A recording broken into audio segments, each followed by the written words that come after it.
Has anyone ever been to Cherry Valley? Mm-hmm. Okay, so why is it? When you think of the Cherry Valley Massacre, I guess, what do you think of? It kind of makes you want to hear more about it. What caused it, and what were the results of it? Yes, sir. Well, I like hearing about Joseph Brant. Joseph Brant. Who is Joseph Brant? We'll start right off. Great question. Great. Joseph Brant. Anyone know? Besides you? Ever heard of Joseph Brant? Certainly. Tyondenega, Mohawk. Don't ever say he was a Mohawk chief, because he wasn't a chief. He wasn't a sachem. He was a captain. He hooked up with Butler's Rangers. If you've ever heard of Butler's Rangers, John Butler, Walter Butler, up in the Mohawk Valley, up near Fonda, New York, is their headquarters. There's actually a house still left called Butler's Berry, where that's where their family was from. There's a father, a brother, and then their sons, and they formed a unit. They wore green coats, and they formed these raiding units, which fits right in perfect with the Cherry Valley Massacre, and what happened in Cherry Valley, and what led up to Cherry Valley. So, in the Revolutionary War, this is America 250, right? Mm-hmm. Why this year? Why not last year or next year? What's the big thing next week? Come on, Saturday, next Saturday. 4th of July, right? Great Independence Day. You ever ask these other countries, do you guys celebrate the 4th of July in your country? Have you had 4th of July in your country? Yeah, we have a 4th of July in our country. Yes. See, it's a trick question. We don't celebrate it, it's just another day for most countries, you know. Why not 1775? That's when the war began, right? Lexington and Concord, as I spoke on last time. 76 was the year they wrote the Declaration of Independence, written by who? Thomas Jefferson. Signed by who in the big? John Hancock. Today it's put your John Hancock here. It's synonymous with your signature. It's become. But did you know that not everyone signed it on the 4th of July? He did, but no, not many others did. Majority did not. And why was that? Because where it was signed, not everybody was there at that same time to sign this document. It was passed down, it was sent from place to place, all the way down to what southern state? That's right, Georgia. Georgia was our southernmost colony. Now, if you think about the original 13 colonies, what state in the area we live in was not one of the original 13 colonies?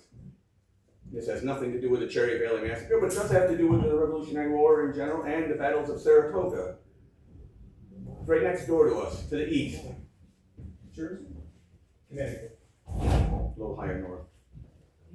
The Green Mountain State. Vermont was not one of the original 13 colonies. Vermont, in fact, was its own independent republic from 1777 till 1791. It became the 14th state in 1791. So, it's interesting history, people, you know, because you've been taught or you just thought automatically every New England state was one of the colonies, or Massachusetts, Connecticut, New Jersey, Rhode Island, Maine, those were all New Hampshire, but not Vermont. So when studying and learning history, it's good to get both sides of history, both sides, like the British side and the English side. So what caused, I was asking why you're interested in the Cherry Valley Massacre, and he said he liked Joseph Brant, likes to learn about Joseph Brant. Yes, absolutely. Joseph Brant. Now, is Joseph Brant a hero, or is Joseph Brant a zero? Depends on what side you're Depends on. on which side you're on. But again, is Benedict Arnold a hero, or is he a zero? Depends on what part of the war you're talking about. Was George Washington a hero, or was George Washington a zero? Hero. Yeah, but ask the Haudenosaunee, the Six Nations, that he burned all their villages in 79 in the Sullivan Clinton expedition. He was a zero. See, it all depends on who you are and what side you're on. George Washington, us, is what? The father of our country. Now, I don't want to put a plug in here, but I'm going to do a commercial next Saturday, July 4th, up in Unadilla on the other side of the hill, the other valley, having their time capsule opening, 250th anniversary, time capsule was built, buried in 76, so they're going to open a time capsule. Well, I get to lead the parade, and I'm going to be General George Washington. Now, as we talk about General George Washington, I think of another General George. This week we celebrated 150th anniversary of the Battle of Greasy Grass. Right? That's right, another George, Colonel, is he a general? General George Armstrong Custer. Yeah, he was a general at that. Wasn't he brevet or 76. field? Yeah, but he worked his way from private in the Civil War all the way up to a general. By the time 1876 came, Battle of Little Bighorn. General Armstrong this past week was the 150th. So see, is he a hero or is he a zero? These things, people in history are, depends on what you think. To us, he's a hero or not. So they got the Lakota Sioux and Sitting Bull, Crazy Horse, and Gaul, and these leaders of the Sioux nations and the Great Plains Indians. He was so history. It's fun, right? Want to learn about Joseph Brant? Think what you want. Think what you want about Benedict Arnold. I'm not going to talk about Benedict Arnold. He's one of my topics I do speak on, but people say, can you speak on Joseph Brant? I'm not going to speak strictly on him. I'm going to speak about him today because he is a big part of this. And a disclaimer, he was not the leader of this. Who was? You mentioned Walter Butler. Mm-hmm. Walter Butler and him were on the same side, but they butted heads a lot. Now you're probably wondering, what is this guy dressed up as? Any guesses? Me, what do you think this is? Not a clue. Well, you know it's some kind of form of an Indian, right? Yes. Red Indian. Oh, wait a minute, I thought they were all red. Wait a minute. One of the Haudenosaunee nations, or in quotes, Iroquois, we don't like to call them Iroquois because Iroquois is a derogatory name. But you grow up learning it, right? Iroquois nation, the six nations of the Iroquois. I was in school, the Iroquois. French word that means what? Sneaky one. Can't be trusted. Snake-like.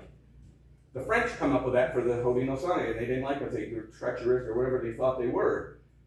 Haudenosaunee is a word in their language that means people of the longhouse. Right? They lived in longhouses, and the state of New York, if you look from west to east, it's the Senecas, all the way over to the Mohawk, and it was a long house across the northern and a little bit of the southern parts of our state. So there's one nation in there I just mentioned on the west, from Buffalo and that area. They're the Seneca Indians. Now the Senecas were known as the most ferocious of the 6 after the Tuscaroras came up in 1722. They came up and integrated with the Oneidas, so there were actually 6 after that year. But the Senecas were the most ferocious. They were the ones, you don't want to mess with any of them, but if you had your choice of leaving one out, leave the Senecas out. So what Butler's Rangers did was, in any battle, any war, especially in the Indian wars, what was a good tactic? Fear. The whoops, the war whoops, and the face paint, the war paint. So Butler's Rangers came up with some ideas. We're going to dress like them. We're going to put that makeup on. We're going to look like them. Now, at that point, you think, why aren't these Indians running around in buckskins and loincloths and all this?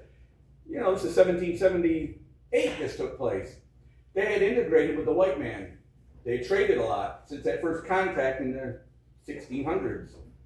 So they did a lot of trading. So what I'm wearing here, minus my shoes, just ignore them. This was a hunting coat. And a lot of the Revolutionary War veterans in the early years fought wearing just a hunting jacket, just whatever their normal clothes were. They had the gorget, and I think I spoke on this last time, and I know it's backwards. And they traded with trinkets, and they had little jewelry and things like this. So the Patriots, had different items that the Indians traded with them for. One of those great things that the Indians love. No, it's not booze. That was a death to them. The other thing was the gunpowder. And we go back to the Little Bighornettes. The majority of the guns that were used against Custer's men were guns that the United States government had given them to appease them. And now they use them against them to slaughter all these guys. There, sidebar gun. Okay, so back to Cherry Valley. Nothing in the wars takes place just boom, out of nowhere. Let's go fight here, right? Pearl Harbor took place in the USS Arizona photo up here. That got sunk, right? World War II had already been going, right? England was in the war in 1939 when the war started. We weren't involved quite yet as far as the military. We backed England and the Australia and these, other nations. But when that happened, what happened? Franklin Delano Roosevelt declared a day of infamy, and that's when we got involved in World War II. Same with World War I. World War I started in 15. We didn't get involved until 17. And so things don't happen by accident. There's always a catalyst to this. So what caused this? This was in 79 or 78. So we got 75, Lexington and Concord last month or a few months ago I talked about. 75, they had the Battle of Bunker Hill. These are all good names we've all heard of. But then it kind of quieted down. Things did happen, but there wasn't a lot. Then 76 comes along and they decide we're going to write the Declaration of Independence. Signed it in July, another month, and then boom, that quieted down. Some other things up in Canada, some quiet things here and there, but then 1777 comes. Then you start ramping up a little bit. Then you start having these armies coming down from Canada, trying to attack Albany, trying to attack New York City, and this is with the battles of Saratoga, the Battle of Bennington, Oriskany, Fort Stanwix. People have been to Fort Stanwix, or the Oriskany battlefield, but you've heard of Fort Stanwix in Rome. Fort Stanwix, Oriskany was a small battlefield close by. That was part of the Saratoga campaign. Why do I mention the Saratoga campaign? Well, that had a nickname to it. What was that called? The turning point of the American Revolution. And because who decided to put their support behind the Patriot cause? Who? Right, the French. Right. French had been helping out a little bit, but this really ramped them up, and they really decided, we're going to help, we're going to send men, we're going to send more guns, we're going to send money, we're going to help them, because France and England loved each other, right? They've been enemies for years. The French and Indian War had ended in 63, just a few, like 13, 14 years earlier. It's fresh in everybody's minds, France and England. France got beat. France was practically kicked out of Canada, except for a few, believe it or not, few families were left, French-speaking families in Quebec. They wanted them all out of there, but they left some, and that's why now they're populated. Now it's French-speaking Quebec. That's why France decided, we're going to support the Patriots, because they have a chance to beat these Brits. So they threw their support behind us. Then 78 comes.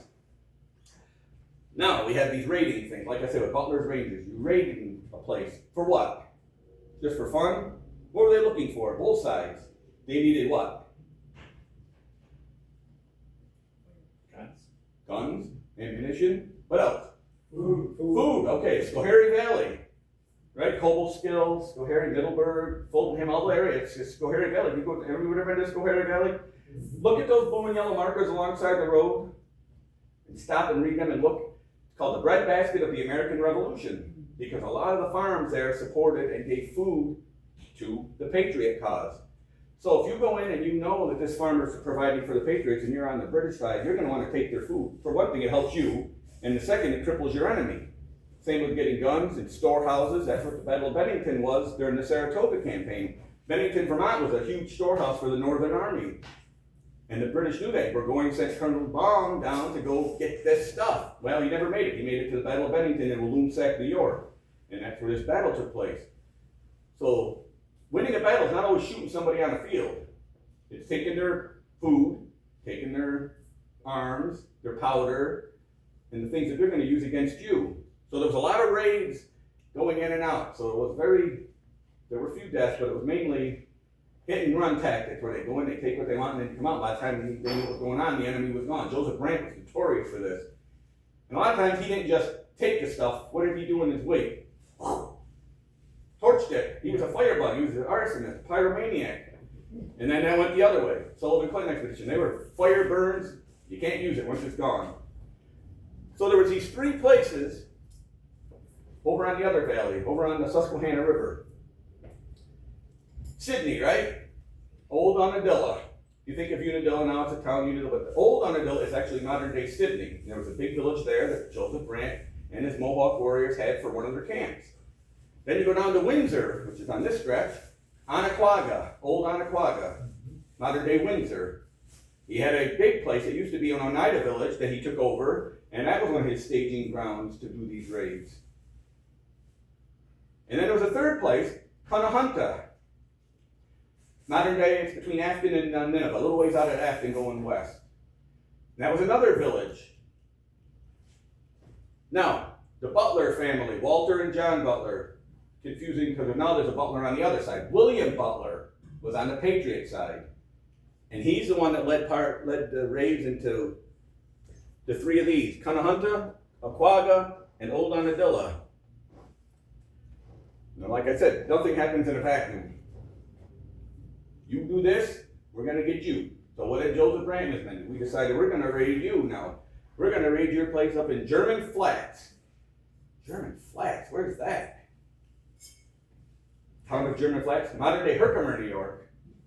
Mohawk, Ilion, in that area. You ever see this or read the book or hear the movie, Drums Along the Mohawk? Oh, yeah.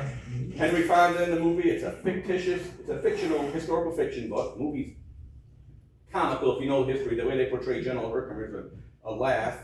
But this portrays General Herkimer and Adam Helmer, is who Henry Fonda plays, and it's Adam Helmer's run. He had the runs. Oh no, that doesn't sound good. Edmiston, New York, the big Chobani plant. You go out across where the Chobani is, you go up across the Unadilla River, and up in near Edmiston is the Carr Farm. Now, Joseph Brant had another headquarters, and that was at the Carr Farm. Christopher Carr was a loyalist or a royalist. He was for the king, but he was an American citizen. Not everyone in America and in New York State, when they signed that independence, we wanted to get our freedom, didn't agree with it. A lot of them wanted to be loyal to King George III. They wanted to stay with him. So this guy was a royalist, a loyalist. Well, he allowed Joseph Brant to stay and do his business there about planning raids into the Mohawk Valley. And while there, he took some prisoners and he captured them, he set them, tied them up, put them there, and one of them was Adam Helmer. 3 of the men got away and got recaught. Adam Helmer got away and didn't get caught. And this is where Adam Helmer's run comes in. Now afterwards, you come up and look here, it talks about Adam Helmer's run. This is it on the bottom here, this is the Carr farm here.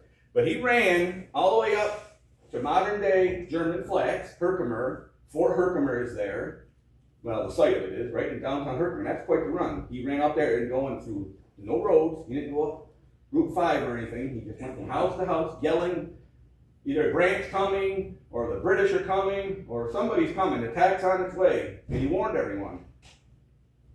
And then when he got back to the fort, they say he collapsed and slept for 3 days, 36 hours. Now whether he ran the whole way or this, whatever, but it's kind of a, that's why this marker here, there's one that's called the Legends and Lore markers. It's kind of based on truth.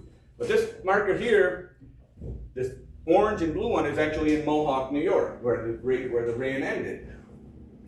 So he warned these people, Joseph Brant was coming. Well, Brant did come, but when Brant got there, he got very little. Because they took their cows and they hid them in the swamp, they took off themselves, they took what food they could take with them. So when he got there, he did take a little bit, but the majority he missed on because it was warned him. Well, the Patriots now, wait a minute, you're going to raid our stuff? You're going to attack us in Cobleskill here? Cobleskill, you know where that is, right? Up past Richfield Springs, there's a place called Andrestown, and there was a site there where they raided that, and they killed people, and they did that. So there were another 3 things. German Flats, Cobleskill, and this Andrestown that Joseph Brant and his men. Okay, now, when we talked about this happens, the other side does this happens. All right, that was it. So that instigated 2 massacres here that took place. One was Cherry Valley, which was in November of 78. And there was another one that took place actually on the 3rd and 4th of July in the same year down in Wilkes-Barre, Pennsylvania, called the Wyoming Valley Massacre. You know, Joseph Brant was accused of being there, and this is where he got his moniker, the nickname Monster Brant. Wasn't even there. He was up in the Mohawk Valley. Walter Butler led that raid. Massacre, battle, whatever you want to call it. We call these battles, it could be a massacre because one side really slaughtered the other, so it's a massacre. It wasn't like they went in and killed people in their sleep. It was a massacre because there were people that got the majority wiped out. So the Cherry Valley Massacre was November 11th. What's November 11th? Armistice Day. Veterans Day, right? Armistice Day, yes. So it's easy to remember when this was. So it wasn't quite winter yet, but in New York, winter can come in September. And it was slushy. It had snowed the night before, the 10th. And a man named, you know this guy? Nicholas Sharp had a nickname. He had 2 nicknames. One was Saucy Nick, and Mohawk Indians called him Wakatutai, which meant he who speaks a lot. Basically a diarrhea of the mouth. So he got Saucy Nick and he talks a lot. He's a big storyteller. You can't believe much of what he says. Well, he heard, actually hid, when the Indians and Walter Butler's Rangers were meeting, he actually hid up in the rafters where they were meeting. You talk about taking a chance. Yeah, you get caught, you're not coming out of there. And he heard that they were planning a raid on the town of Cherry Valley. It was called Cherry Valley then. Well, he messaged Ichabod Alden. Anybody ever hear of Ichabod Alden? You know the name Alden, right, in history. Back to who? John Alden, came over on the Mayflower, one of the first settlers. He was related to the direct descendant of John Alden. Well, he was the commander of the fort in Cherry Valley. He'd been sent here by John Stark. Who's John Stark? Nobody knows who John Stark is. What phrase is on the New Hampshire license plate? Live free or die. And the rest of that goes, live free or die. Death is not the worst of all evils. He wrote that to the men, because he fought at the Battle of Bennington. John Stark came from New Hampshire through Vermont and fought the Battle of Bennington and beat Burgoyne's men that had been sent there, wiped them all. Everyone was either killed or taken prisoner. 1800s, he was invited to a reunion of the men who fought at the Battle of Bennington. He was old at that time. He was in his 50s at the time of Bennington. And he wrote them a long thing. So if you go to downtown Bennington, Vermont, there's a big marker on the thing. It's a long thing, but at the very end it tells us, live free or die, death is not the worst of all evils. This is what he wrote these men. This was talking about, hey, it's better to be free than to die and not try and fight. So John Stark sent Ichabod Alden out to the wilds of New York. This was the frontier. The Hudson River, anything west of the Hudson River was uncharted land by any white man. You know, Hudson came in the 1600s, 1609, came up the Hudson River, and he looked at the fields as he's coming up, and he's like, he couldn't believe he wrote back to, where was Hudson from? Not England, Dutch, right? The Netherlands. He wrote back saying, the fields are just, I can't see the other side. And then I see barns that are just chock full. The Indians, the natives, the Mohawks that were in that area, and all the Haudenosaunee nations kept so much food for 3 years, just in case there was a drought or a famine or somebody came in and burned their barn. They'd have extra, help the Mohawk would help the Onondagas and the Senecas. He could not believe the amount of food there was, but that was all. There was no white man. The frontier was there. Now you think of the frontier, think of the Wild West. That was 100 years later. Yeah. Frontier here was in New York State. And basically when some of the battles took place in the Mohawk Battle, like the Battle of Oriskany and these other battles, they wiped them out. They'd say, well, the frontier now has gone back to the Hudson River. It's going to go any far west. The civilization ends there. You don't want to go into that area. But this had been settled. Cherry Valley had been settled. Ichabod Alden was there. Well, Nicholas Sharp sent him this memo saying, hey, I've been given some information here that says that Grant, Walter Butler, other men, mainly Walter Butler, were planning a raid on Cherry Valley. Now, there wasn't because of the storehouses, it wasn't because there was food there, it wasn't because there were arms there, there was a fort there, and there were soldiers there. Not many. Most of the people in the town were civilians. So why did they attack? It wasn't the reason I mentioned before, to get supply lead. It was a retaliatory act against what had been happening in the Indian villages, Tonahunta and Oquaga and Unadilla. They were retaliating. You're going to raid us? Okay, we're going to get you. It was a back and forth thing. Cherry Valley was a site because that was the nearest fort. Fort Plain, anyone been to Fort Plain, the town of Fort Plain? You guys don't travel much. You've heard of Fort Plain? It's up on the Mohawk River. You go past Cooperstown, I tell you, if you enjoy Revolutionary history, you will not be disappointed. Because it starts in Schenectady, actually starts in Albany, but Schenectady is one of the oldest cities in the United States. The buildings there is a historic district. Most of those houses were built prior to the Revolutionary War. They're still standing. But you go from Schenectady all the way west to Rome and Utica on the Mohawk River, and it is just chock full. But Fort Plain was a big plain up on a hill. It was the northernmost point that Joseph Grant ever made any of his raids on. In 1783, after the Revolution had ended, guess who visited there? George Washington visited Fort Plain to look at what had happened in New York State, because he'd heard about it, but he'd never visited before then, except down in New York City. He had come up north. So Fort Plain was the only other fort. Cherry Valley Fort was it, to protect the Mohawk Valley from those in the south. They had to go through the big city of Cooperstown to get there, which didn't exist. It was there, but there was no Cooperstown. Otsego Lake was there. And that's how they got there, and that's how the Sullivan Clinton expedition came next year. But he got this word from Nicholas Sharp, Ichabod Alden. He looked at it and he didn't believe Nicholas Sharp because he got this crazy nickname, Saucy Nick. He speaks too much. Or he just, nobody's going to attack. It's November. I sent everybody home. They were in the fort for the summer and the fall. Now it's November. Nobody's going to, who fights a battle in the winter? You know, it was crazy back then.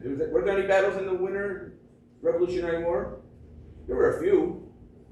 You know, remember the bloody guys, there was a Valley Forge. There wasn't a battle though, but there were other little battles. Huh? Across the Delaware. Crossing the Delaware on Christmas Eve, yes. Yep. But they didn't want to do that because it was hard. You know, these guys were walking around with linen wrapped around their feet, leaving bloody footprints in the snow. So winter was tough. So Alden thought, no, nobody's going to attack. It's November. It's coming on winter. So he sent everybody home, the civilians, into different houses. And he let his men, who were guards, he sent them to the private individuals in the town too, private homes. So if you go to Cherry Valley, who said you've been there? Cherry Valley? Not right in the village. Who's been there? Okay, so you go, you know where Cooperstown is? You know where Milford is? You get to Milford, turn right on 166, and that takes you about 17 miles right into Cherry Valley. And that's the route that Grant and Butler took. They took two routes when they got closer because Butler coerced Grant into going. Grant was heading back west to go to Fort Oswego, which is up near Syracuse, past Syracuse. He didn't want any part of what was going on, but Butler told him, if you don't go, you're not going to get paid. Dad won't pay you. Well, Grant, you know, okay, I was going to go, but he went, and when they got closer to Cherry Valley, and I've done these routes, pretty neat. Hyde Hall in Cooperstown, I bet somebody's been there. Okay, Hyde Hall, you go up that road, in back of Hyde Hall, and you go up, that's the route Joseph Brant took. He wanted to take another route into town. He knew Butler was going this way. Why was he taking a different route? He wanted to get there and slaughter everybody before Butler got there? No, he wanted to go warn people. See, Butler was like this, he dressed. He was more savage than Joseph Brant. He was a loyalist. He didn't like these, how dare you rebel against the king of England. He wanted to get them. Joseph Brant had many friends in that community, and he wanted to warn them. He gets a bad name of being a fire starter and a murderer and a slaughterer and a monster Brant. He went and he actually saved people's lives. He warned them, he told them, put this mark on you, women and children, that when Butler comes, he will not harm you. And that was a code that was kept. And they didn't harm the ones. He didn't get to everybody because when he got down into Cherry Valley, he encountered a swamp that was a little bit deeper than he thought. So that slowed him up and allowed Butler to get there a little sooner. But if you do go there, there are 4 big sites. Now there's markers at these sites. They're not a red or blue and yellow New York State marker. You've seen all those. I don't think there's any here in town. You don't have any of those, do you? The blue and yellow New York State historical markers? You know what I'm talking about, though, right? Right. Yeah. Like this one. Everybody see this. Like I don't this. think there's any of those, I right? don't think there's any Yeah, here. there's one up at Gould's. But Right on there right on the road, John County Gould's. 28 in Gould's. What's he do? What was that site of? It was just that he settled it. Oh, really? Okay. So you know these markers. There's none of those there in Cherry Valley. They decided to put their own up, the community did. And there's 4 big sites, and I've done it from left to right where the battle took place and started, all the way over to the cemetery, where the fort was located, is the cemetery now. Well, it started out at Willow Hill, which at the time was called, what was it called? Yeah. John Lindesay's farm, the Wells Homestead. It's on the north end or the south end of town, because it came from the south. And when Brant got there, now, the funny thing is here, Walter Butler and John Butler were friends with the Wells. But Butler didn't, either he didn't know where they lived or he couldn't control the Senecas, and this is why this scares the heck out of the enemy. Now, when I was in Boy Scouts, we used to go out west to Western New York camping, and we'd go to Seneca, and they had on their totem was the red face. I can only be so scary here. Yeah. But imagine that. Now they were different. Some were all red face, some were red and black, but the black really enhanced their eyes. And they come through the woods with their war whoop and their hatchet or their tomahawk or their musket. That scared him. So he had a hard time controlling these Senecas. Once they tasted, once they got that fighting, they didn't care who you were. Well, they camped the night before, just south of Cherry Valley. Like I said, it snowed that night. It was a slushy, wet snow. And it slowed up their progress quite a bit. Now, Walter Butler was arrested prior to this, about a year earlier, in Albany, for being a loyalist. They didn't like loyalists in this Revolutionary War. What did they do to them a lot of times? Well, definitely they took their land. William Johnson, from Johnstown, Sir William Johnson, who was the superintendent of Indian Affairs all for the state of New York. His sister Molly Brant, or Mary Brant, was Joseph Brant's sister, was his common-law wife. So Joseph Brant was his brother-in-law. Mm-hmm. When the war took place, Sir William died in 75, or 74, just before the war started. But his son John Johnson, who Johnstown is named after, took over. Well, Patriots, you're a loyalist. They came in, and about 2 months ago they had a reenactment of the 250th of when they went in, actually seized his property, arrested his family, and then put him into jail in Albany. John Johnson lost acres. His grandfather had willed them, or given them thousands of acres when they came over from Ireland. Sir William Johnson came from Ireland and inherited all this land. Now it was gone. So Walter Butler was one of these guys who gets arrested. He's put in jail in Albany. He's got a lot of friends in Albany. So they come and they get the guard drunk, and he falls asleep, and Walter Butler escapes. That was in 77, about December of 77. Now we're almost a year later, November of 78. Walter Butler is going through the slush, heading to Fort Alden. And he's crunching through the snow, and as this guy's sleeping, he takes out his sword and saber, and he pokes at this guy who's, you ever camp outside, they have tents. You're covered with, kind of wakes up, looks up. The guy on the ground sleeping was the guard who got drunk and let him escape. Walter, he's looking up into the, last time I saw you, you were in jail, how'd you get here? Imagine that. Talk about coincidence, that's something. Now all of a sudden it's, where are they? How many are there? And he started barking out demands, and okay, there's only such and such in the fort. Most of them are gone to private homes in the community. They're at the Wells home, they're at the Dunlop home, they're over here in the Campbell home. A lot of Scotch-Irish in that community at that time. The descendants are still there, Campbells and Dunlops, and these people are still descended that live there. So he squealed on everybody, save his own skin. So they went to the Wells home. Well, Ichabod Alden was staying at the Wells home, the commander of the fort. So he gets there, Joseph Brant meets up just about the same time, and I can just envision, they don't have, obviously, no photographs at that time. There are some pencil drawings of people by memory. There's a house there now.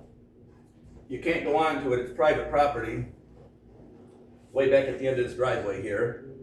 But that's the site of where the house was, the Wells home was.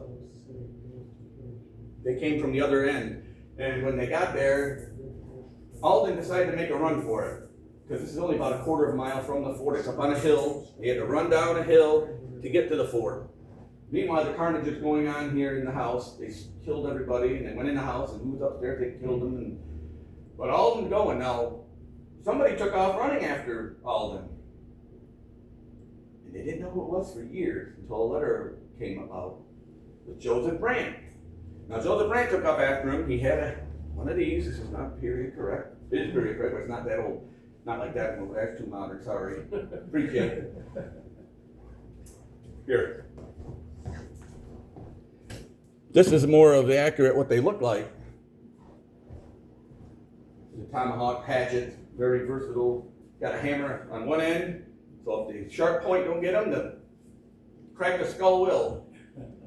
So he had that, and he had a gun. And he told all of them to stop running. Of course not. I'm going, man. I'm going to go on the fort. So he threw the tomahawk, and he hit Alden in the head. Knocked him down. He was still alive. Brant went over to him, got the tomahawk, and scalped him there and left his body.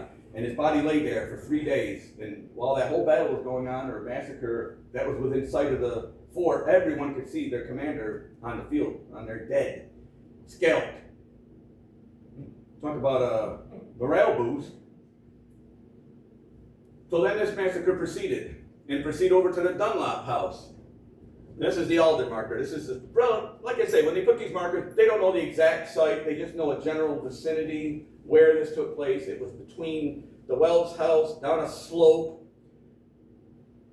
going to Fort Alden. So this is where they put it, right on the highway. It could have been anywhere up in this field. This is the field looking, the Wells house would be behind from here, looking down to Fort Alden.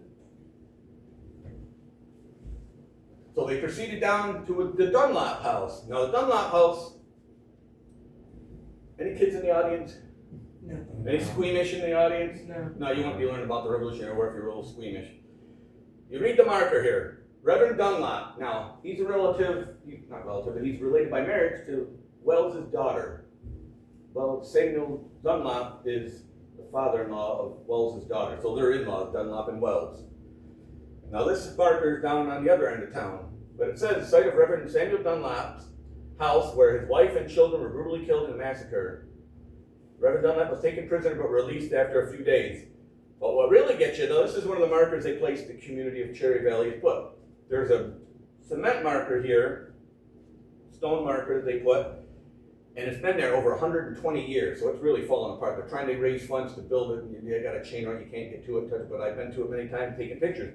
And the one part of it says, his wife Elizabeth, at the door holding an infant, was shot down in cold blood by Walter Butler's Tories and Rangers.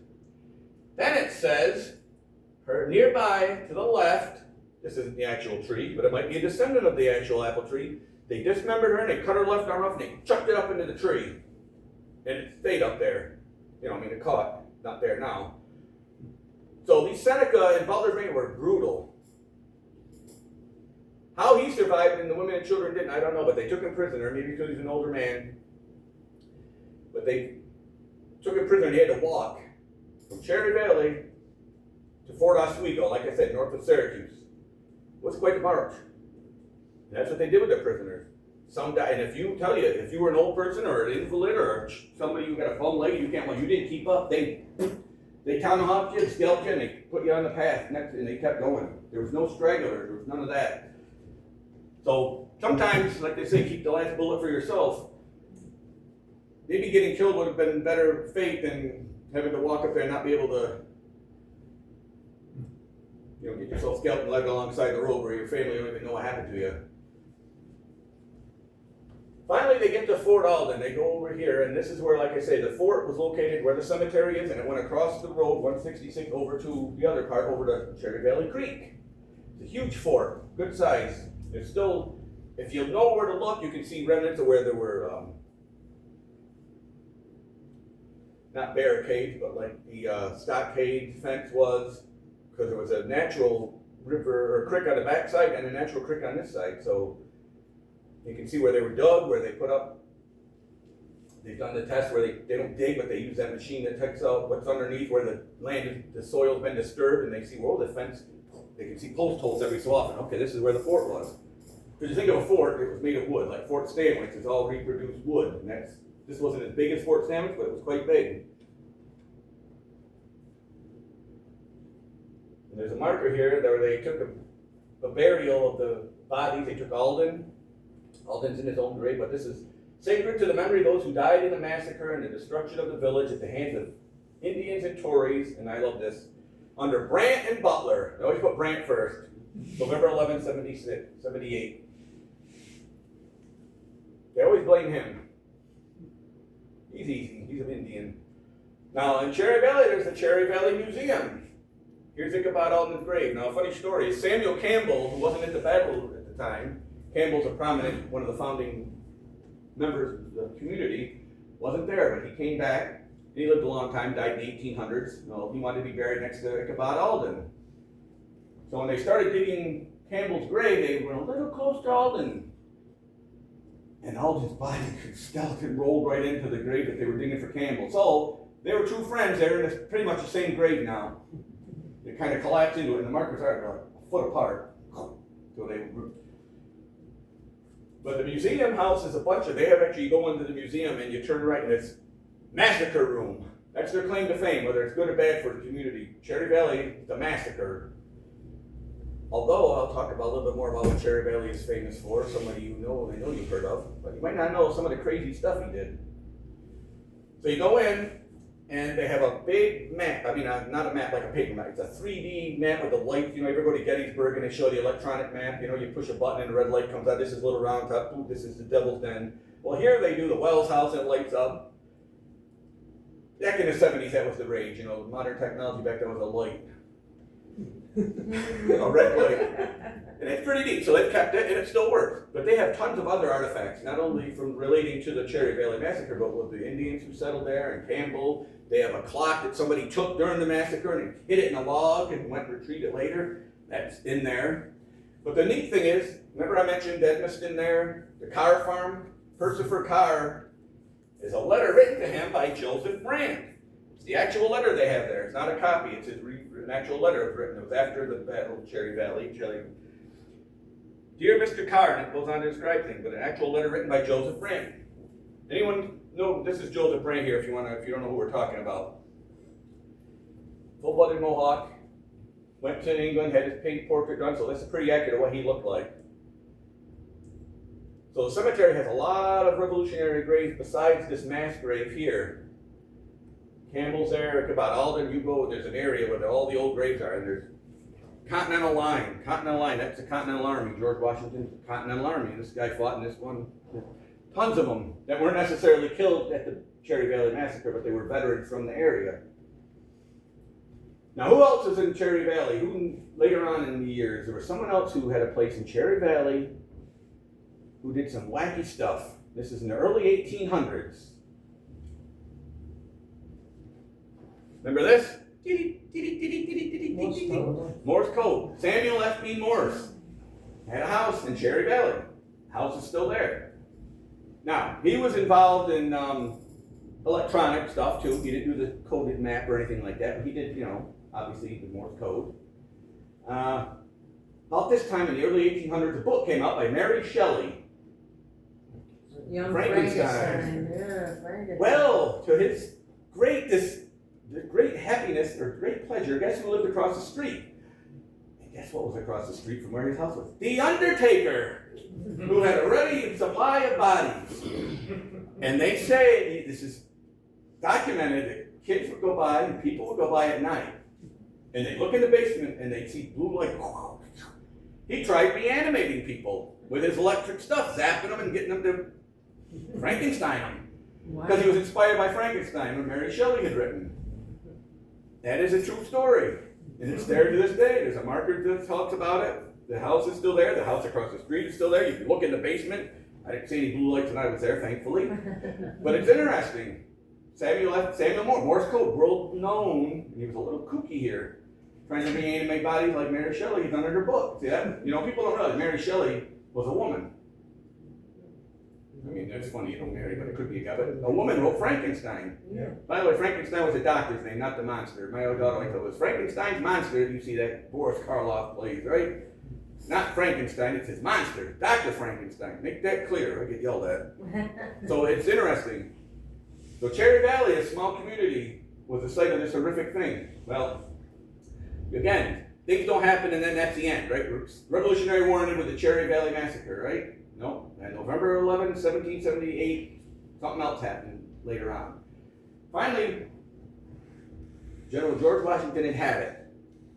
Wilkes-Barre there, the Wyoming Valley Massacre, now Cherry Valley Massacre. These Indians, these Haudenosaunee that sided with the British have got to be stopped. They're killing innocent people, they're killing civilians. But remember, the Oneidas sided with the Patriots. All right, the only nation in the Haudenosaunee that sided with the Patriots were the Oneidas. He was friends with them. He was friends with Han Yeri, who was the chief leader at the Battle of Oriskany. He knew George Washington. Han Yeri, his wife, two kettles together, along with Polly Cooper. You've heard of Polly Cooper, right? Mm-hmm. Who's part of the DAR here? Who are you girls? Daughters of the American Revolution, there's a Polly Cooper chapter. Polly Cooper was an Oneida Indian who actually, when they went down to Valley Forge in April and May of 78, took food down to them. They took corn down to them because Valley Forge was tough. Remember, they starved, a lot of the men died, a lot of men left. So they took this corn down to them. She stayed for a while and taught them how to cook it. It wasn't like corn on the cob. It wasn't Del Monte in a can. White corn, it was hard and you had to cook it. You had to add things to it to soften it up, and you didn't eat it on the cob. You made a gruel out of it. You had fruit and nuts and berries and things like this to it, and it sustained them.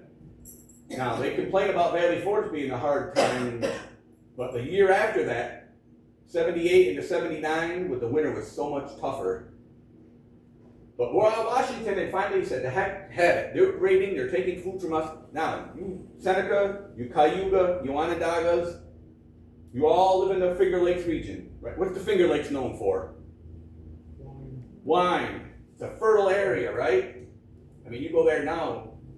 We went up to Seneca Lake a couple of years ago, and there's apple orchards, peach orchards, right alongside the lake. Unbelievable. And the vineyards, of course, the wine. That's a big industry there.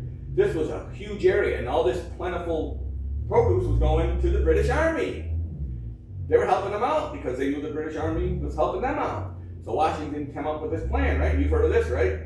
Sullivan-Clinton expedition. What's that? Sullivan. Well, it was Sullivan-Clinton. Clinton's the Cooperstown part. Sullivan was south. Sullivan was down in PA, yes. He finally, it's funny because Washington decided he wanted to do this. I need a guy that's going to lead this and be a good. Horatio Gates. Remember Horatio Gates, the Battle of Saratoga? No, don't want to do a busy. I'm sick. Oh, I got a bad leg. Oh. Nathaniel Greene, right? Town of Greene, New York, named after him. Really important leader down in Pennsylvania. Two or three other guys. Enoch Poor, which probably you never heard of. Enoch Poor ended up being a subordinate of Sullivan. But he ended up going to John Sullivan and saying, hey, Sullivan, you've been involved in every major campaign since this war began, and he was. You look on the rosters of everything from the Battle of Lexington and Concord, Bunker Hill, Reed's Hill, everything after that. And he actually got himself surrounded by the British enemy. He had one gun, and he was, I'll take y'all on. Well, they took him prisoner, and he was incarcerated, and then they traded him for one of their generals. You're my first choice, John Sullivan. I know just the man to lead this expedition. He was his fifth choice. But John Sullivan didn't know that. And I got another guy, James Clinton. So their plan was to punish the Iroquois, the Haudenosaunee, to wipe out their food, wipe out their villages, to attack. And I'm doing the presentation on this on July 11th over at the Sydney Library, called Total Destruction and Devastation, the Sullivan Clinton Expedition. And if you go over that way, the Susquehanna route from Cooperstown, you go all the way up to Elmira, New York. There's markers all along the way. Okay, Sullivan camped here, Clinton camped here. Then you get closer to Elmira, and there was a battle here, a skirmish here. Chemung, Elmira, the Battle of Newtown.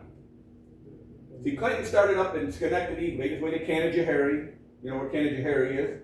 Across the river from Palatine Bridge. Came down to Otsego Lake, and that's where he dammed Otsego Lake up. Dammed it up. He's waiting for Sullivan to tell him when it was time. And while he was waiting, he built bateaus, these flat-bottom boats. They were going to ride down the river. Time came, they got the signal, blew up the dam with a cannon, and the water rushed them down. Susquehanna flooded all the villages within 20 miles down because there was so much water. Poor Indians didn't know what was going on. All of a sudden, there's tons of water, and it hasn't rained in 2 weeks. And Clinton met up with Sullivan in Newtown. Sullivan came up from Pennsylvania, met up, he had a fort in Athens, Pennsylvania, the markers are there for it. They met up in Newtown, they met resistance at the Battle of Newtown. If you go to Elmira, you go right on the highway. That's where the battle was fought, right where the highway is. Newtown Battlefield Park is where kind of the remnants were when they scattered and started pushing them north. But people go up there and they say, this is where the battle is? Why'd they fight on a hill? They did. You look up on the hill and you look down on the highway. That's along the Chemung River is where the battle was. And you drive into it, there's a big brown sign, you are entering the Newtown battlefield area. So that's where you're fighting, that's where you're driving, I mean, where they fought. They proceeded north from there, went up to Watkins Glen, Montour Falls, worked their way up the lakes, Seneca Lake, Cayuga Lake, got to Geneva, what's that? Canandaigua Lake, that's coming at the end. Yeah, no, that's okay. No kids here. I can talk a little bit about this because I don't do this a lot of presentation because it is a graphic thing. But they burned the crops. Anybody who was resistant to the village, they'd run to the next village and warn them they're coming. They get to the next village and there was actually food on the stove, hanging on a pot that they just left 2 minutes before. They just got out of there. Go on and on up to Geneva, top of Seneca Lake. Now Geneva was a big storehouse for Butler's Rangers. Proceeded to work their way west. Get to a place called Little Beardstown, Geneseo today. Canandaigua Lake is one of the Finger Lakes. So they get out to Little Beardstown. Sullivan sent his two men, Parker and Boyd, out to reconnoiter with 30 men. See what's going on. Don't cause any problems. Just see what's going on. Great, that worked good. You put somebody in charge, I know more than Sullivan. Parker and Boyd go out. Parker said, we're going to do this. I'm leading this. 3 Seneca come on Indians. Ooh, let's shoot them. They shot one of them. The other 2 take off. And where do you think they went? Back to Geneseo, in that area where the largest, in all of the Haudenosaunee Nation, the largest Indian village was. Warned them, hey, something's going on, they're coming. Parker and Boyd and their men went out. And Walter Butler's there, along with the Seneca Indian. And they weren't treated very nice. They didn't kill them. There's a place called the Torture Tree. You've heard of the Torture Tree for a reason. Yeah. I grew up in that area. You've been there. I grew up in that area. Well, I grew up in Leroy. I grew up in Geneseo's, worked up in Geneseo's College. Yeah. So the Torture Tree. And I could go into all the graphic details of what they did to them, but it was not nice. It was not nice. And they weren't, it's called the Torture Tree for a reason. And then one of the Oneida Scouts was there. Of course, that's the bitter enemy too, because how dare you fight against you fought against the Mohawk and the Senecas. So he was brutally tortured as well and left. So when Sullivan and his men finally show up, they see bodies, parts, things you can't imagine. Even if I tell you, you can't imagine. You can conjure up all kinds of images. It was horrible. So their idea was to make it all the way up to Fort Niagara, which is Buffalo, Niagara Falls. That's and they quit there. This was now in September. They're not going to make it to Fort Niagara and then make it all the way back to where to down in Pennsylvania or New York City. They had to go back. So this really finished it off. What happened to Parker and Boyd and their men? Forget it. We're not going. This is what we got to deal with. Let them have their land. So they came back, and on their way down, though, they dispersed. They realized they wiped pretty much everybody out on the way up. So they spread out through all the Finger Lakes, Cayuga, Seneca, Canisius Lake, and they wiped anything else that was left on their way back down. Well, this has been going on since the 1st of August. This has been 2 months, and those poor horses were dead, dog, beat. So they get to a town just north of Elmira, and I give you the name of it. He knows it. Horseheads. Why is it called Horseheads? Because those poor horses were so beat, those pack horses, that they did the humane thing and they shot them and they left them there. And they left them there for quite a few years. Well, the whole idea of this, now some would debate whether, like I say, hero or zero, George Washington, was his idea to wipe out the Haudenosaunee? Was he a genocidal maniac? Kill the race, kill them all, kill them all. That's for you to decide, but read what he wrote to different things. He said, if at all possible, make peace with them, if not, So the Seneca weren't wiped out, the Cayuga weren't wiped out, the Mohawk, they're all nations to this day. So they weren't wiped out. Well, a few years later, the Seneca and the Cayuga came back, and they came back to this area. It wasn't called Horseheads then. And they saw all these dead horses all over, just the carcasses. It's been years, the meat's gone, it's just bones. And for some reason, they took their skulls and they laid them up in a line, like a fence almost. 1779 this was, the battle. Then the Indians came. Then 1794, right? Canandaigua Treaty. Okay. After this was the early 1800s. People began settling. You know how the Revolutionary War soldiers were paid? Forgot my wallet. Hey, we'll give you a parcel of land. This is how the land was dispersed that they gave, that was taken from the Indians. Hate doing that, but this is, that was part of the deal. You get this amount of land. So these guys started settling this area north of Elmira, and they came and they saw all these horseheads. And that's how the name became what it is today, Horseheads, New York. Yeah. So, Sullivan-Clinton expedition, that is a stem off of the Cherry Valley Massacre. It was a big part of why the Sullivan-Clinton expedition took place. And it was a brutal day on November 11th there. Like I said, the name of this was, I named this, Snow Turned Red. And it did. It was a mess that day. Horrible thing. And it led to the Sullivan-Clinton expedition, and eventually the various back to raiding in 1780 and 1781. You had more raiding in the Mohawk and Schoharie Valley by Joseph Brant. He's still around. Joseph Brant was at the Battle of Newtown. Didn't get much resistance. They knew they didn't have the manpower. They wanted to slow call them the rebel patriots up, because he lived to fight another day. And he ended up dying in 1807, Joseph Brant did. So, I guess that's it. Unless I have any questions on the Cherry Valley or Sullivan-Clinton expedition or anything, really. I'll make up something if I don't know. I have a I'll question. tell you. Yes, sir. If Brant wasn't really in on the Wyoming Valley Right. stuff, 44 and all of that, Yes.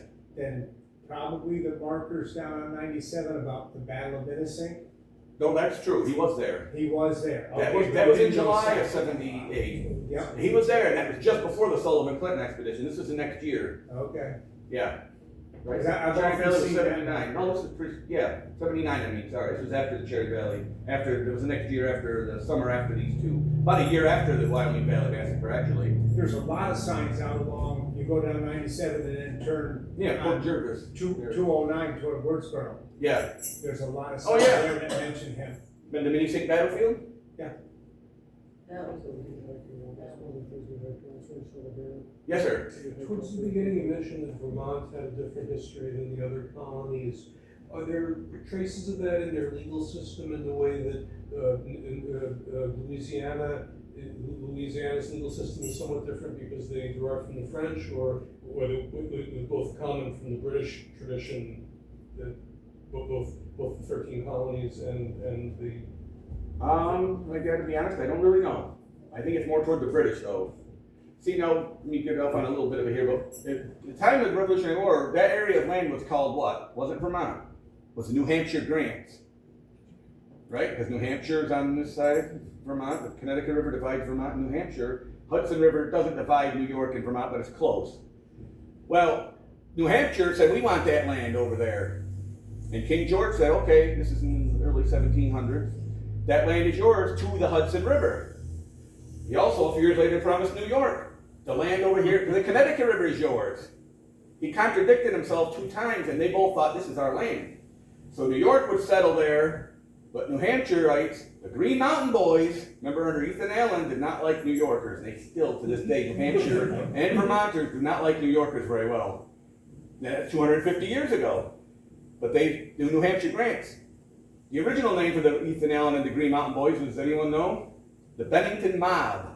This preceded the Revolutionary War. This had nothing to do with the Revolutionary War. This had to do with, hey, our land, New Hampshire Grants. New Yorkers, get the heck out of here. They call them Yorkies.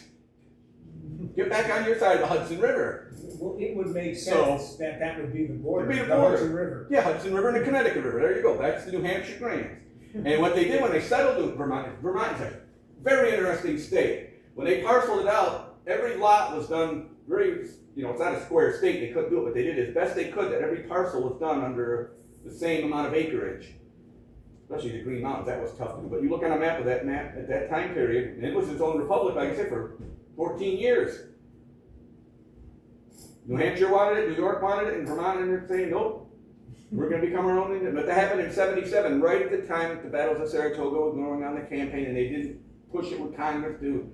They figured, oh, let's let it go, they're not bugging us. And it went until 1791. A little busy at the time. A little busy, a little more important things to do than, hey, you want to be your own country. But it's right in the middle there.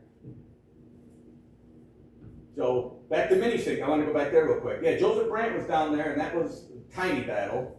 But it wasn't, I'd say, a key battle. Every battle is important to somebody, and the people lost their lives there. General Tustin's family, the town of Tustin's named after him. Goshen, New York is where these guys came from, in Orange County. They came up and over. Brant heard about it, and he went, and of course, here we go again with somebody's like, oh shoot, my gun went off. That alerted Brant and his men to where they were, up where you go to the battlefield. It didn't last long. It was a massacre there, too. These poor guys got shot. Tustin took them under a place called Hospital Rock. Remember that stone outcropping there? It's tiny now. It's got, every time I go there, it's more and more shorter because pieces break off. But it used to be pretty good size. And he was under there. It was July, hot day, and under there with the cold, and Brant and his men, boom, gone. Wiped them out. And then he headed back down into, the rolling bridges there. Yep. The rolling bridge, there used to be a canal there. Came across from Pennsylvania, bringing coal over into New York. Well, they went across the Delaware River. That wasn't there at the time. Went across the Delaware River, headed back up. By August, he was up in Newtown and up back here, up in that area again. He was all over the state. He was in Schoharie County, like I say, the Schoharie Valley. He went all the way up to Fort Plain, or Fort Oswego. Like I say, you go down 97, and it's even past where the Minisink battlefield is, Port Jervis. Port Jervis, Minisink, Peenpack, all these places down there. You can't avoid it. Those yellow and blue markers. Joseph Brant burned this on such and such a day. Fort Decker, right in Fort Jervis. Burned that. Burned this. He liked lighting stuff on fire. But that's how you kill your enemy. You cripple them by burning their stuff. But yeah, he was at the Battle of Minisink. It always fascinated me the distances that they would travel. They didn't have a lot of horses. No. Very few. It was all. I always wondered too that not everybody knew all of these places. So they must have been getting guides as they went. He knew his trails, and he knew people all over. Because of Sir William Johnson, he had a lot of connections all over New York State. That's why he was friends with a lot of people, and he had a lot of connections. People warning, like the Battle of Oriskany there. That was at Herkimer's home, where they all. Anybody been to the Herkimer home? Okay, when you go there, it's called a root cellar. Everybody knows a root cellar. It's stone. It's huge. And it goes down actually into the ground. It's huge. Prior to the Battle of Oriskany, all the gunpowder, all the guns, everything was stored there, and that's where the Tryon County militia met up and went. You know what the Tryon County militia is? You know what Tryon County is?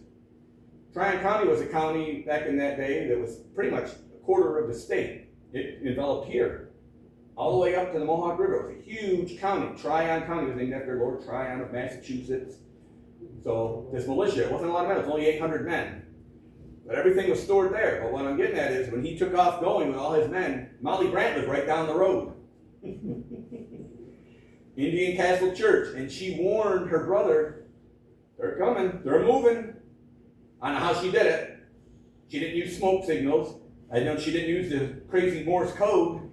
She didn't Facebook message him. I don't know how she got the message to, but he's on the move, whether it was, I don't know, somebody down the road or whatever, you know, but she got word to him that they're moving, and that's when they met them. I just saw In the wrist something game. on that, and she rode a horse too. What am I hearing here? Me. Oh, you're way back there looking for voices. Yeah.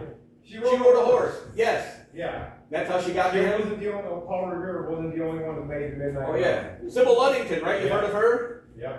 Really? Anybody else ever heard of Sybil I just Ludington? watched it on TV the other day. See, this is great with the 250s. You're learning about people. You know, everybody knows about Paul Revere. Well, it wasn't just Paul Revere either. There was two other guys with him, William Dawes, and there was another guy with him. And by the way, I don't want to burst your bubble about what you learned in 7th grade history. He didn't holler out, the British are coming, the British are coming. Hey, dummy, they're all British. Everybody was British at that time. You're not Americans. And there's proof of that. He didn't yell out, the British are coming. That's become a thing, you know, the history, what we're taught, and he's British. Yeah, you're coming. You're right there on the horse. They arrested him. And they told him 3 times, you try and make a move, we're going to bash your brains out. Paul Revere, he got arrested. Did anybody know he got arrested there? Between Lexington and Concord? Yeah. Amazing. But yeah, Sybil Ludington warned people down in Peekskill and Poughkeepsie and that area over in the, she had a home in Unadilla, where she lived later on in life. They put a marker up over there. But when Molly Brant messaged, said, hey, they're coming, he knew people in the area. Where'd he go? He left. So that was a big thing, having connections. And because of Sir William Johnson, Joseph Brant was a young boy at the time of the French and Indian War, but he made a lot of connections all over New York State. And that's why he was friends with people in Cherry Valley. He was friends with people in Sydney, Unadilla now. So he knew people. And he wasn't out to kill them all either. So I guess if he wanted to know about Joseph Brant, he wasn't the killer, the murderer that everybody thought. It was a war. You know, if you're going to say that, then you could say anybody who led the Continental Army was a murderer if they killed and they burned villages and they shot women and children because they were running up there trying to save their food in the Finger Lakes region. So that's why I said at the beginning, when you study history, look at both sides, study both sides and realize that, hey, if I was in that place 250 years ago, what would I have done? Oh, I would have been a patriot, no problem. Depends on what station of life you were in. If you're a wealthier person or a farmer or poor, hey, I might have said, I don't know, I don't like being under this guy. Somebody else say, I'm benefiting being under, I don't want to leave underneath him. So, it's always good that you can't do it, but try and put yourself in the place of the people that lived during the time in history. It's like the Civil War. Won't get into that. So, okay, any other questions? Yes, ma'am. I'm originally from Painted Post. Could you talk about the significance of what happened in the Painted Post? Probably not. No, what happened in Painted Post? Painted Post. It's been a while since I had New York State History. You're going to intrigue me to go out there now. It was all part of the Newton Battlefield. kind Oh, of thing. okay. And they, I need to know. Okay. Well, he was in South Point. So- It was part of the Southern Sullivan Clinton expedition, Yes, so I had some it line was, outskirts. and a lot of, there were, I think like 20 people were murdered there. It was a small community. And when the Native Americans came through, they massacred. And there used to be a post that stood in the middle of Painted Post. Was it painted with blood or something, or is that why they call it Painted Post? Okay, we'll look it up and I'll visit there, because I think so. we go to Elmira quite often now. Elmira also, you know, the Battle of Newtown, but also Yeah. Elmira was a Civil War prison Yes, camp. it was. Elmira. Yeah. I've given tours on that. You ever been to the actual prison site on the river, the Chemung River there, where the actual prison camp was? Unbelievable. Do they still have a building? They have one building and they're building a second. Okay. They have the, not original, but it's like a barracks they rebuilt. Now they're building a visitor center there. So if you're interested in local Civil War history, that's as big as it gets in New York. So, you know, Elmira was the equivalent of Andersonville in the south. And, you know, the big flood wall there, because of, was it Irene, Helen, or what was it? Agnes. Agnes in 72. Yes, that was. They had to build a flood wall to keep Elmira from flooding. So you go up there and you stand on this flood wall and you look into where the camp was and you're like, well, why the heck did they, this wasn't here at the time. You gotta use your imagination. You go out to West Water Street and here's the flagpole, isn't it? It's not in its original location. They moved it inside the camp. The site is marked, but you gotta go on private property, a lady's house to see it. Yeah, I visited years ago and I went to the guy that said, oh, she ain't gonna let you go see that marker. Where it is? It was up behind her house. Oh, no way. Well, my wife said, we went on a tour with him and he's like, she ain't gonna let him see it.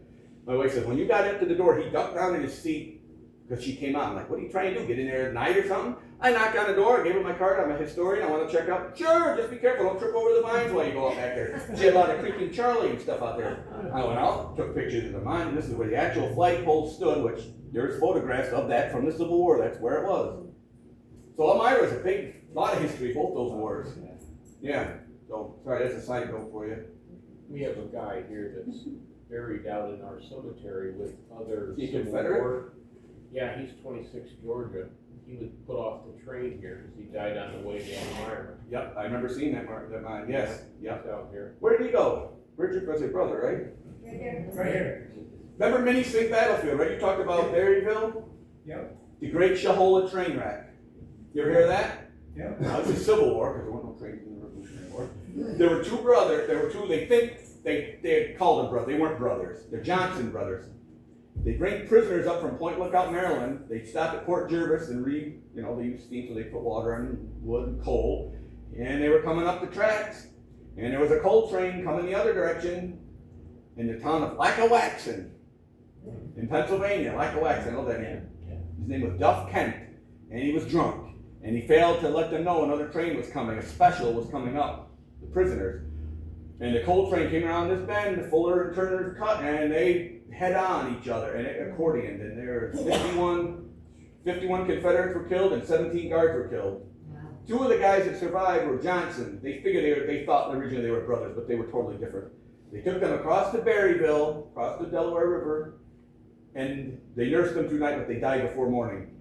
Well, instead of, hey, you're dead, what are we going to do with them? But the injured people that did survive, they put back on the train, they sent them, keep going. They stopped in Deposit and got heckled, and they finally made it to Elmira, these wounded guys.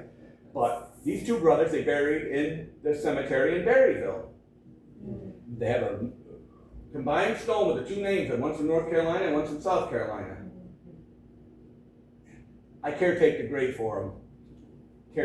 Some of the Confederate veterans has a guardian program. I do two there, those two, and I do one up in Guilford, New York, believe it or not. That's a Confederate veteran who lived in Georgia and moved up here after Warren died. He fought for the artillery for the Confederacy. So am I a hero or a zero? Hey, That's awesome. remember, That's awesome. no, I think it was Colonel President Ford during his administration made an act that all Civil War veterans, Confederate or Union, were American citizens, right? Right. So we're all Americans, so I'm not a traitor.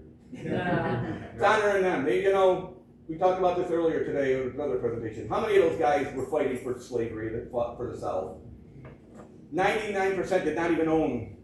They weren't fighting to keep their slaves because they didn't have any. They barely had shoes.